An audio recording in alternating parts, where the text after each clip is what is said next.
نستعينه ونستغفره ونعوذ بأنفسنا ومن سيئات أعمالنا من يهده الله فلا مضل له ومن يضلله فلا هادي له وأشهد أن لا إله إلا الله وحده لا شريك له وأشهد أن محمدا عبده ورسوله۔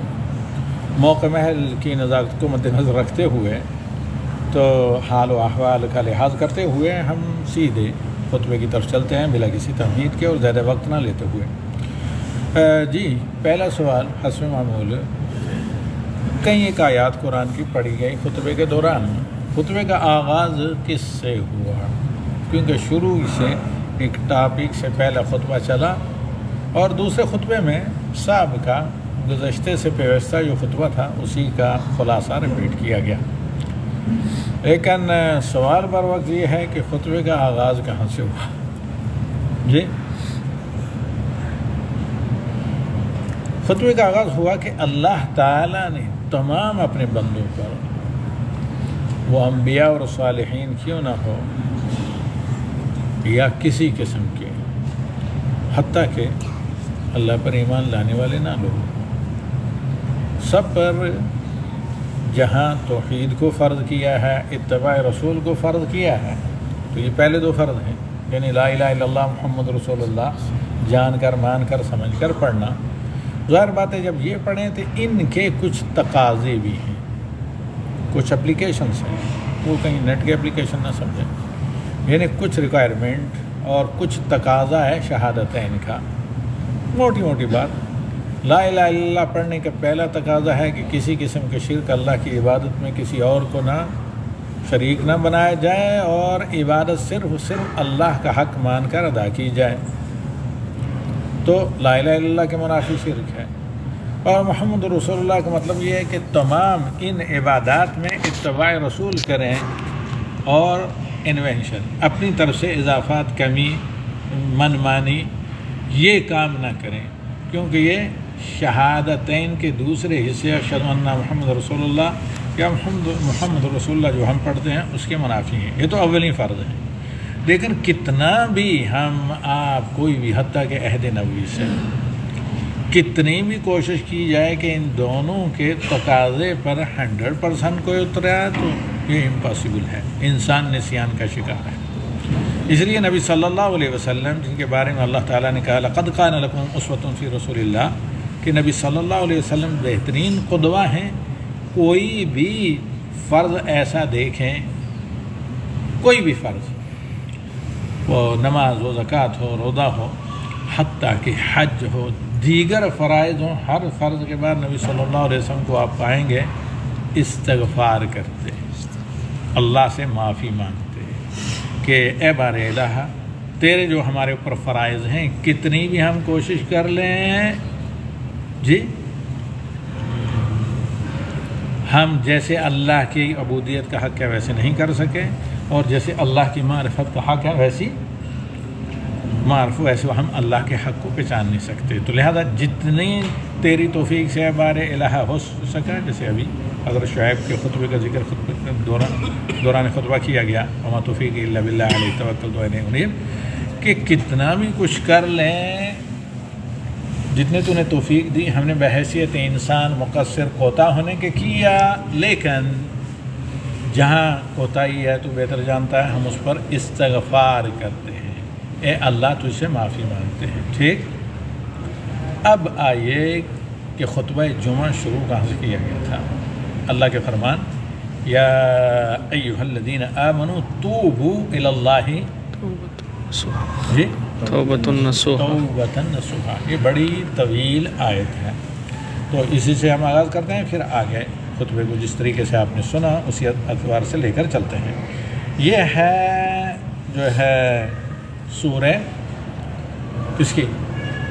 التحریم کی آیت نمبر۔ یہ عجیب قرآن کا اعجاز ہے کہ اکثر خطبے میں تقریباً نمبر، کئی سال سے آپ دیکھ رہے ہیں کہ جو آیات ہوتی ہیں تقریباً عجیب میچ ہوتا ہے ان آیات کے نمبر میں، جس طرح قرآن کے کسی بھی ٹاپک کو لے لیں تو آیات کی نمبرنگ میں عجیب معجزاتی میچ ہوتا ہے۔ ابھی آگے رمضان کے مسائل آئیں گے، اس کے بعد دیکھیں گے آپ حج کے مسائل آئیں گے، چاہے مختلف صورتوں میں وہ آیات کیوں نہ ہوں، لیکن ان کی ایک عجیب اس کے ساتھ مطلب یاد کرنے والے کے لیے، قرآن پر تدبر کرنے والے کے لیے یہ مسئلہ اللہ آسان کر دے، اتنا اس کے اندر ایک قسم کا تناسب ہوتا ہے آیات کی نمبرنگ میں۔ یہ آیت نمبر 8 ہے، کس کی؟ سورہ التحریم کی۔ تو اس میں اللہ رب العالمین کہتا ہے یا ایھا الذین آمنوا، پہلے تو کہ بھئی رسپانسبلٹی، ذمہ داری کا ذرا احساس کریں، تم اپنے آپ کو مومن سمجھتے ہو، اگر مومن ہو تو یہ ذمہ داری ہے تمہاری۔ کون سی ذمہ داری؟ کہ توبوا الی اللہ توبۃ نصوحا، خلوص دل سے ایمانداری سے توبہ کرو۔ توبہ یتوب کیا ہوتا ہے، جس کا انگریزی میں کام چلاؤ ترجمہ کیا جاتا ہے ریپینٹ ٹو گاڈ۔ ترجمہ کوئی بھی حق نہیں ادا کر سکتا، اس لیے مسلمانوں کی ایک بد نصیبی میں سے یہ بد نصیبی ہے، حتیٰ کہ عربوں کی بھی، عرب کو بھی مطلب قرآن کی جب تک تفسیر میں ہو تو سمجھ میں نہیں آئے گا، کیونکہ عربی بولی نہیں جاتی، جو بولی جاتی ہے لوکل وہی ہے، اس کو عربی نہیں آپ کہہ سکتے، وہ ایک کچرا زبان کہنا صحیح ہوگا اسے۔ عربی وہ ہے جو پہلے 2 صدیوں میں تقریباً بولتی، اور ایک عورت بھی قرآن کی آیت کو جب سنتی تو اس کو سمجھتی تھی۔ تو الغرض اللہ تعالیٰ کہتا ہے کہ اے مومنو، توبہ کا معنی ہوتا ہے کہ اس کو اردو یا ہندی برصغیر زبان میں بڑے پیارے انداز سے تعبیر کیا جاتا ہے، صبح کا راستے سے بھٹکا اگر رات ہونے سے پہلے واپس آ جائے تو اس کو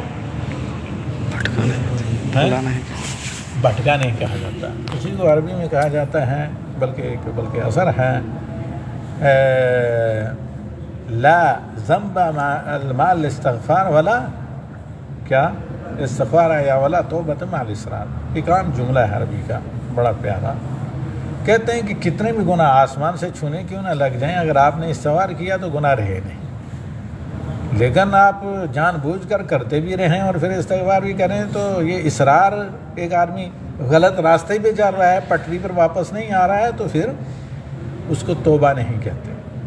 تو توبہ کا معنی کیا ہوا کہ ایک آدمی سیدھے راستے پر تھا۔ ہر انسان جو پیدا ہوتا ہے، جیسے صلی اللہ علیہ وسلم نے کہا کہ وہ فطرت میں پیدا ہوتا ہے، مسلمان پیدا ہوتا ہے، خواہ وہ کسی ناستک کے گھر کیوں نہ پیدا ہوتا، وہ سیدھے راستے پر ہوتا ہے، آن دا پوائنٹ، شروع میں پہلا زینہ، پہلا قدم بلوغت تک وہ اسلام پر رہتا ہے، فطرت پر رہتا ہے۔ پھر کیا ہوتا ہے کہ کلچر، ماحول، والدین کا ماحول کیسا ہے، کس طرح کے کلچر، کس طرح کی سوسائٹی میں کس طرح کے معاشرے میں پلتا ہے، وہی سب کو اختیار کرتا لیتا ہے، یہودی، نصرانی، ناستک، بت پرست، آئیڈیولوجیکل، کچھ بھی۔ اب ایک آدمی کیا ہے بھٹک گیا نہیں راستے میں، اس نے ماحول نے یا جس طرح کے اس کو مطلب کلائمیٹ، سوسائٹی ملی، وہ شیطانی سوسائٹی تھی، شیطان اس کو پٹری سے اتار لے گیا۔ اب توبہ کیا ہے، یہ آدمی بھٹک، اس کو کیا کہتے ہیں، راہ، یہ پٹڑی کیا ہوتی ہے، راہ، اسی کو کہتے ہیں جس کو صراط مستقیم قرآن نے کہا ہے، ہر رکعت میں ہم اللہ سے مانگتے ہیں۔ اب جب اس راہ سے کوئی اتر جاتا ہے صراط مستقیم کو تو اس کو کہتے ہیں گمراہ، یعنی مس گائیڈڈ، راستہ بھول گیا اور پٹڑی سے اتر گیا، ضلال اسی کو کہا جاتا ہے، پتہ نہیں چلا، سیدھے جا رہا تھا، کسی نے بھٹکا دیا، مس گائیڈ کیا، لا علمی، جہالت کا اندھیرا، کوئی بھی سبب ہوا، اس صراط مستقیم کی پٹڑی سے اتر گیا۔ اب اگر توبہ کر کے واپس آ گیا تو پھر کوئی گناہ نہیں، اور رات کیا ہے، رات ہونے سے پہلے صبح کا بھولا واپس آ گیا تو اس کو بھولا نہیں کہہ جاتے، یہ رات کیا ہے، یا تو موت جس کے آثار ظاہر ہوتے ہی توبہ کا دروازہ بند، یا قیامت، دونوں کبھی بھی آ سکتی ہے۔ قیامت کا کم از کم پتہ ہے کہ جمعہ کے دن آئے گی، لیکن اور زندگی کا کوئی بھروسہ نہیں کہ مسجد میں بیٹھے، گاڑی میں اٹھتے چلتے کہاں کسی کی وفات ہوتی ہے۔ اللہم اقسم لنا وولدنا وبارک لنا فیما اعطیتنا وآتِ حیاتنا لطاعتک واحسن عملنا واغفر لنا، اللہم انا نسألک العافیہ۔ تو اللہ موت فجاعت سے ہر کو بچائے۔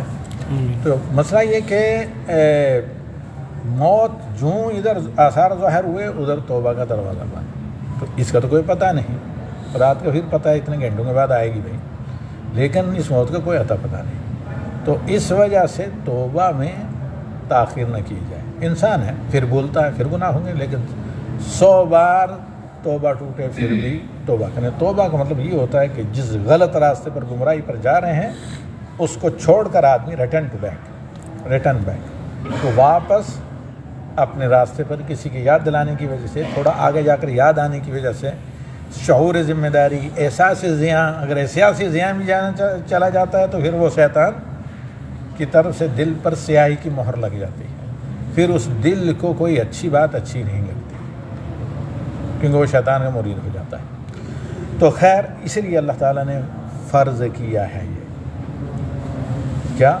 توبہ، پھر اس کے بعد استغفار۔ دونوں میں فرق ہے۔ انابت اور توبہ ایک ہی چیز ہے، جو کثرت سے انبیاء کی دعا میں آئے کہ اے اللہ، ہم سے کوتاہیاں، لغزشیں ہوتی ہیں، لیکن ہمیں منیب بنائیں تاکہ فوری طور پر واپس آ جائیں۔ یہاں ہم سے غلطی کوتاہی ہوئی، پھر واپس پلٹ آئیں، پھر آگے جا کر تھوڑے مس گائیڈڈ ہوئے کہیں شیطانی کسی راہ سے۔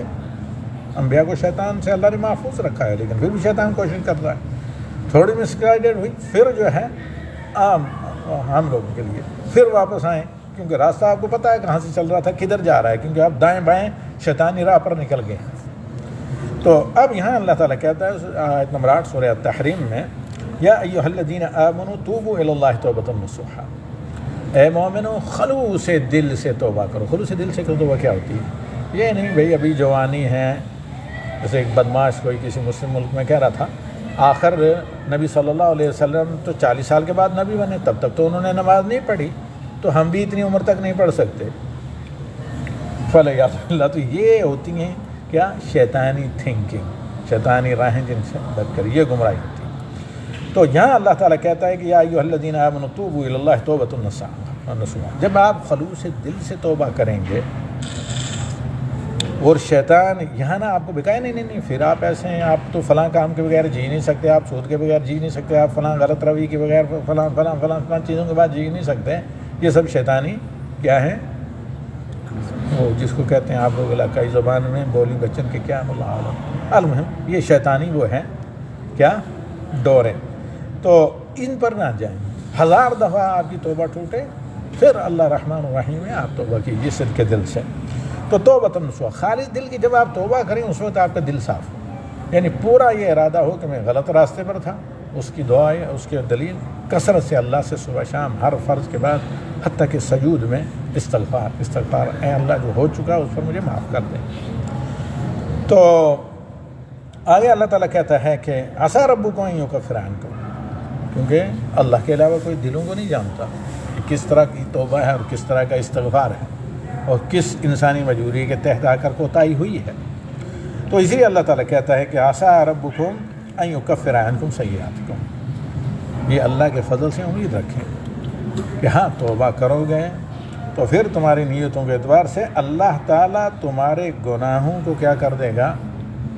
یہ تکفیر، بالکل جڑ سے ملیا میٹ۔ 2 چیزیں ہیں، ایک ہے جس میں استغفار طلب کرتے ہیں، غفران، بوڑھ ہوتا تو نہیں چاہتا۔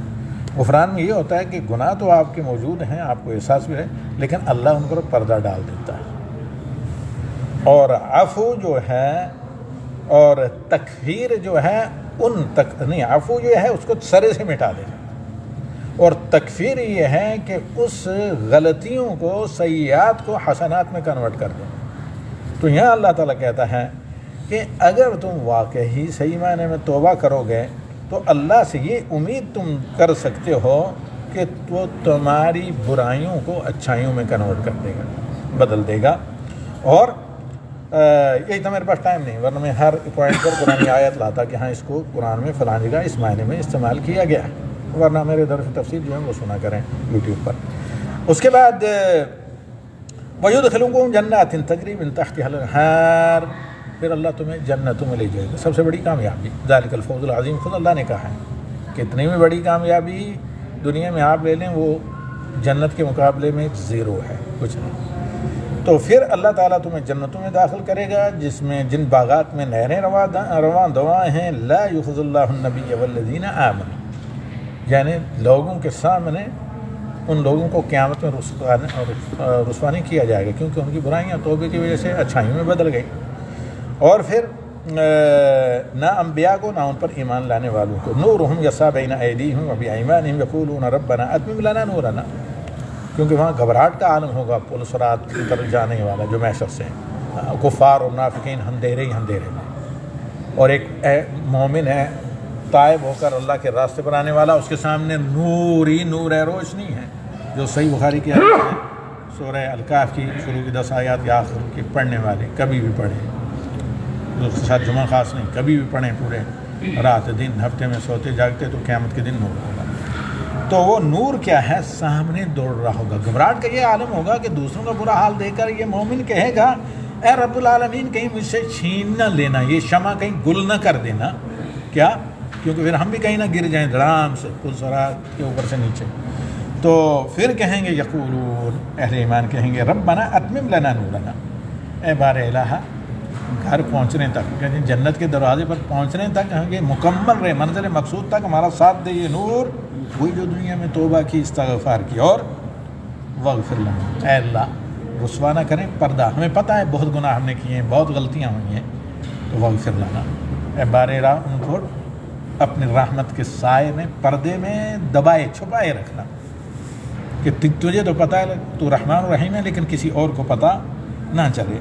انک علی کل شیء قدیر، تو ہر چیز پر قادر ہے. ہم بھی اس مبارک موقع پر برِ صغیر میں یہ قبولیت دعا کا وقت یہ دعا کرتے ہیں ربی انی لما انزلت الی من خیر فقیر. اس کے بعد مختصراً یہ کہ توبہ کیا ہے؟ سیفٹی پن ہے. دنیا کے بے شمار عذابوں سے، دعاؤں کے رد ہونے سے، جو عبادات ہم کرتے ہیں، جو دعائیں، جو اللہ کی رضا کے کام کرتے ہیں، ان کو قبولیت کو رکاوٹ بننے سے توبہ بچاتی ہے. توبہ سے رزق میں اضافہ ہوتا ہے، اللہ کی ناراضگی دور ہوتی ہے، اللہ تعالیٰ کے عذاب سے بندہ بچتا ہے، جس کو اللہ رب العالمین نے قرآن کریم میں اپنے نبی کو حکم دیا ہے کہ کہیں. مخاطبین کون تھے؟ سب مسلمان تو تھوڑے سے تھے، مشرکین مکہ تھے، بدترین دشمن یہود تھے، اور جو جان بوجھ کر دشمنی کرنے والے نصارہ تھے، جو سیدھے سادھے جاہل دشمن. تو الغرض سب سے ہلکے دشمن.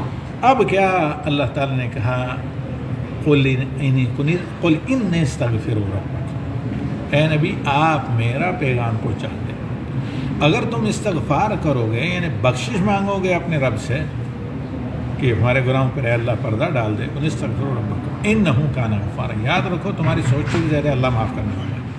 یرسل السماء علیکم مدرارا یمددکم باموال وبنین ویجعل لکم جنات ویجعل لکم انہارا ما لکم لا ترجون للہ وقارا. اتنا کچھ ہو کر اللہ سے وقار کے امیدوار کیوں نہیں؟ تو اللہ تعالیٰ یقیناً پھر اس کے بعد آپ دیکھیں نبی صلی اللہ علیہ وسلم اکثر اپنی دعاؤں میں، اللہ کے نبی صلی اللہ علیہ وسلم انابت اللہ کی دعا کرتے ہیں. آپ لقمان کو دیکھیں گے، اگرچہ ان کا مختلف فی ہونا ہے نبی تھے یا نہیں. حضرت سلیمان کو دیکھیں گے جہاں دونوں کی دعاؤں میں ہے ربی اوزعنی ان اشکر نعمتک التی انعمت علیہ، اس میں انابت ہے، اور دوسری میں بھی اللہ تعالیٰ کی طرف سے کہ صالحین میں، منیبین میں ہمیں ملا. حضرت ابراہیم اللہ تعالیٰ سے انابت توبہ کی دعا کرتے ہیں. حضرت شعیب علیہ السلام جہاں پہ کہتے ہیں وما توفیقی الا باللہ علیہ توکلت، جن کو خطیب الانبیاء کہا جاتا ہے، علیہ توکلت والیہ انیب. انابت یہ توبہ کہ اے اللہ الرجا، یعنی بہت زیادہ بار بار تھوڑی سی بھی کہیں لغزش ہو، کوتاہی ہو، تھوڑی اللہ کے حقوق میں کہیں تقصیر ہو، تھوڑی سی کہیں کمی ہو، سستی ہو، تساہلی ہو، لیزینس ہو، غفلت ہو، تو اے اللہ ہمیں اپنی طرف رجوع بار بار توبہ کرنے والا بنا. تو خیر مستغفرین بالاسحار ان لوگوں کی صفات ہے جنہیں سے اللہ محبت کرتا ہے. اور سورہ فرقان کی آیت نمبر تقریباً 52-53 سے تقریباً آخر ختم ہونے تک 75 تک آپ الفرقان کو پڑھیے، جس میں عباد الرحمن کا اللہ رب العالمین نے ذکر کیا ہے. ان کی صفات یہی ہیں اللہ تعالیٰ کی طرف انابت کرنا، غرض کہ تم اکثر انبیاء العظم رسول سارے کے سارے نو سے لے کر ابراہیم اور موسیٰ اور عیسیٰ علیہ الصلوۃ والسلام نبی صلی اللہ علیہ وسلم سب نے اللہ تعالیٰ سے کیا دعا کی ہے. خلاصہ اس کا یہ آپ سن چکے ہیں کہ اے اللہ ہمیں اپنی طرف انابت کرنے والا، منیب اور منیبین علیہ اور رجوع کرنے والا بنا. یعنی جہاں ہم سے تیرے حقوق میں کوتاہی ہوئی، جس راستے پر چلتے چلتے کہیں ہم بطور انسان ہونے کے نسیان کے طور پر کہیں پھسلن کا شکار ہوئے ہیں، اسے ہمیں معاف کر کے ہم سیدھے راستے پر رکھ، وَأَتْمِمْ لَنَا نُورَنَا، یہاں تک کہ یہ نور ایمان نور دین ہمارے ساتھ رہے، کہاں تک؟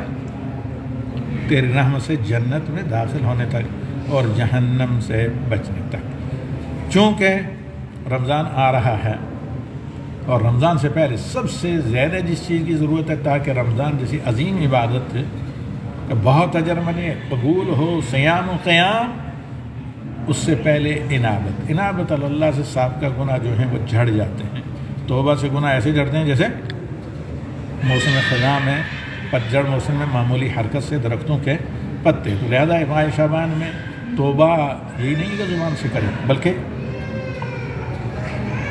توبہ یہ بھی ہے کہ جس بندے اور بندی کے روزے مس ہوئے ہوں وہ کیا کیے جائیں؟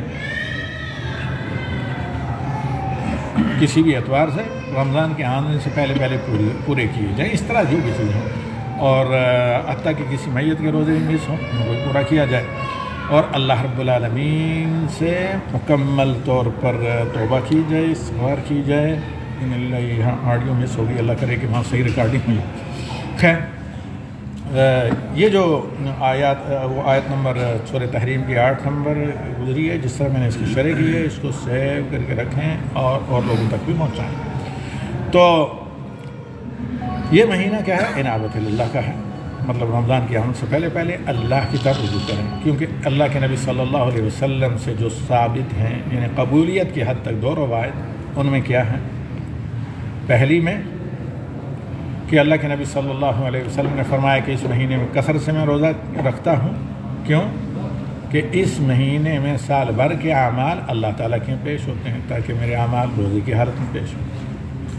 پھر دوسری روایت میں اللہ کے نبی صلی اللہ علیہ وسلم کہتے ہیں کہ اذا كان ليلة منتصف من شعبان وكما قال صلی اللہ علیہ وسلم اطلع اللہ علی عبادی فیغفر لكل مؤمن ومؤمنة الا لمشرک او مشاہد۔ تو تمام مومن مردوں اور عورتوں کی اللہ مغفرت کرتا ہے، پردہ ڈالتا ہے ان کے گناہوں پر، اور سوائے شرک کرنے والوں کے ساتھ اللہ ہمیں موحدین میں سے بنائے۔ چھوٹی بڑی ریا، سمعہ، شہرت، دکھاوا، یہ بھی شرک کی قسم ہے۔ ظاہری باطنی جلی خفی کسی قسم کی شرک نہ کریں، اور دلوں میں کسی بھی مسلمان کسی بے گناہ کے بارے میں کینہ، نفرت، حسد، بغض، یہ ساری چیزیں نہ رکھی جائیں۔ کینے سے اللہ تعالیٰ کے اعمال رد ہوتے ہیں۔ صلح رحمی کیجیے، کسی کے ساتھ بھی تعلقات خراب ہیں اس کے ساتھ تعلق بیت کیجیے، آپ معاف کیجیے۔ اللہ تعالیٰ کن کو؟ واللہ یحب یعنی متقین کی صفات میں جو اللہ رب العالمین نے کہا ہے کہ والکاظمین الغیظ والعافین عن الناس واللہ یحب المحسنین، لوگوں کو معاف کیجیے، کرم گزاروں کو معاف کیجیے، ان کے ساتھ جن کے ساتھ قطع تعلق ہے، رشتہ جوڑیے، تو یہ آپ کی طرف سے احسان ہوگا اور اللہ کے محبوب بندے بنیں گے۔ اس سے عمر میں اضافہ، رزق میں اضافہ، سب کو جو آپ کو ملتا ہے، جان کی صحت، مال کی صحت، عیال کی صحت، اور ساری چیزیں، امن و امان، علم و عرفان، یہ ساری سب چیزیں، عیال بھی، بچے، اللہ کا رزق ہے، تو اس سے رزق میں اضافہ ہوتا ہے، عمر بڑی ہوتی ہے، برکت ہوتی ہے، اور ساتھ ہی ساتھ بلکہ آپ کے اعمال اللہ تعالیٰ کے پیش ہو جائیں گے اور اللہ تعالیٰ کی اپنی مغفرت سے نوازے گا، اور اللہ رب العالمین بقبول حسن اسے قبول کرے گا، جیسے انبیاء کے بارے میں یا زکریا علیہ السلام کے بارے میں اللہ نے قرآن میں کہا ہے۔ خطبے کے دوسرے حصے کو دہرانے کی ضرورت نہیں، آلریڈی میرے تمام چینلز پر موجود ہے، اور ٹیلی گرام لائبریری میں آڈیو میں۔ وہ یہ کہ 15 شعبان کی تخصیص کے ساتھ جو شب بیداری عبادت کی جاتی ہے، روزہ رکھا جاتا ہے، یہ کسی بھی صحیح روایت سے ثابت نہیں ہے، یہ بلکہ پہلی صدی ہجری کے بعد یہ چیزیں عام ہوئی ہیں۔ جو ثابت ہے وہ پورے شعبان کے مہینے میں، پورے مہینے کو تو نہ رکھیں، بالخصوص رمضان کی آمد سے پہلے 1-2 دن ضرور چھوڑ دیں روزہ، الا یہ کہ کسی آدمی پر قضا ہوں یا کوئی آدمی عادتاً رکھتا ہے پیر جمعرات ایک مہینے میں 3 روزے، تو وہی آخری دن آگے کوئی حرج نہیں، لیکن کثرت سے شعبان میں روزے رکھیں، ہاں پورے مہینے کے نہ رکھیں، اور کوشش یہ رہے کہ شعبان نصف سے پہلے رکھیں تاکہ بعد میں رمضان کے لیے اپنے آپ کو مستعد و قوی کریں اور انرجی رہے۔ ورنہ رکھ سکتے ہیں کثرت سے، چند دن پہلے ماہ رمضان کی آمد سے چھوڑ دیں، خصوصاً 1-2 دن پہلے رمضان کے استقبال کے لیے نہ رکھیں، یا یہ کہ ایام بیج کے رکھیں، عمومی طور پر بلا تخصیص کسی ایک دن ایک رات کے، نارمل طور پر جو تہجد پڑھتے ہیں وہ پڑھے جائیں، اور کثرت سے اس مہینے میں روزے رکھے جائیں، اور اپنے آپ کو رجوع اللہ اور استغفار کر کے کیا ماہ رمضان کے لیے تیار کریں۔ اور اس سلسلے میں پھر وہی اللہ رب العالمین کا فرمان، ربی اوزعنی ان اشکر نعمتک التی انعمت علی وعلی والدی وان اعمل صالحا ترضاه واصلح لي في ذريتي اني تبت اليك واني من المسلمين ربنا عليك توكلنا واليك انبنا واليك المصير وصلى الله على النبي۔ السلام علیکم ورحمۃ اللہ وبرکاتہ۔